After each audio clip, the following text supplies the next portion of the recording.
ساری رات بابے گپا مار دے رہے، او پھر فلانے دی مجھ دا مسئلہ، ان سوالوں کے تمہیں جواب نہیں دینا پڑیں گے قیامت کے۔ تمہیں تو ایک لمحہ بھی اللہ کی یاد سے پیچھے نہیں رہنا چاہیے۔ تو کس منہ سے سارا دن اور ساری رات لوگوں کی غیبتیں کر رہا ہے؟ اور معاف کرنا، میں پہلے مسلم لیگ میں تھا، میری قسمت ماڑی، پھر میں مرکزی جمعیت میں آ گیا، اور کعبہ کا رب جانتا ہے غیرت مند ماں باپ کا بیٹا ہوں۔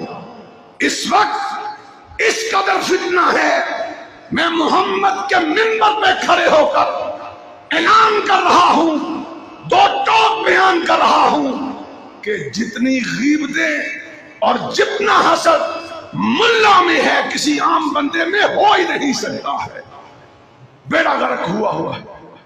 مذہبی جماعت کے دفتر میں جاؤ، وہاں بھی یہی بکواس، فلاں مولوی اتارنا ہے، فلاں کو لانا ہے، فلاں ٹھیک نہیں ہے، فلاں غلط ہے، اور وہ جو مولوی چمٹا ہوا ہے عہدے سے، اس بے شرم کو اتنا شرم ہی نہیں کہ یہ عہدہ قیامت کے دن تیرے کام نہیں آئے گا، اللہ کی رضا تیرے کام آئے گا۔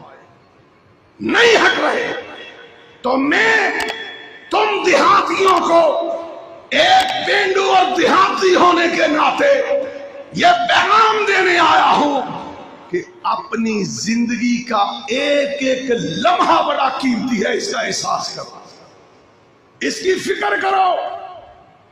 فلاں کے کبوتر کا مسئلہ، فلاں کی بھینس کا مسئلہ، فلاں کے بیل کا مسئلہ، تو بھائی یہ مسئلہ ہے ہی نہیں۔ جو نصاب تمہیں تیرے عرش والے رب نے دیا ہے اس